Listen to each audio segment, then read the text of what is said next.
NEMC ni kuendelea kufanya operations maalum katika sehemu mbalimbali zikiwemo sehemu hizi ambazo leo tumekaa na wadau hao. Moja, kuendelea kuangalia maeneo ambayo yanahifadhi wageni ambao wameingia nchini kiholela na pengine kufichama kwenye baadhi ya maeneo kama hayo. Mkuu wa wilaya, kwa sasa katika maeneo yote haya ambayo tunayasema, maeneo nyeti, hatustahili kutoa kibali hata kimoja cha masuala ya mabaa. Haya maeneo nyeti namaanisha nini? Eneo kwa mfano kama hapa tulipo, hapa kuna ofisi, ni ofisi ya public. Ukienda pembeni hapa pana hospitali. Lakini mtu yuko tayari kufungulia mziki wake kiasi kwamba ni kama anataka kumtishia mgonjwa aliyelala kitandani.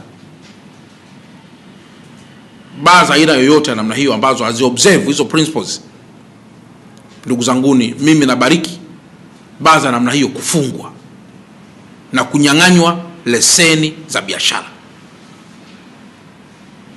Ni afadhali tukamfundisha mtu kwenda kufanya biashara nyingine, sio hiyo, huku tukiamini kuwa mtu asipokunywa kileo hawezi kufa. Baadhi ya maeneo sitisheni vibali vya ujenzi. Leo kwa mfano watu wa mipango miji bidi wawepo hapo.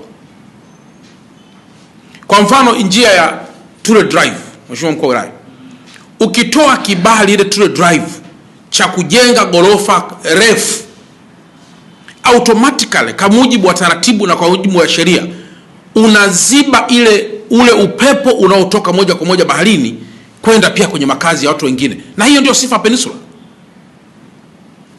Sasa mbele Ture Drive unajenga gorofa 10, nyuma umewapa gorofa 5.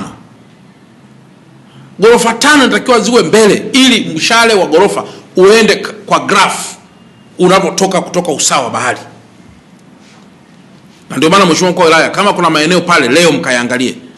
Kama kuna maeneo kwenye barabara yametolewa vibali vinavyozidi kuanzia hizo gorofa kadhaa kwa mujibu wa taratibu, gorofa nzima simamisha.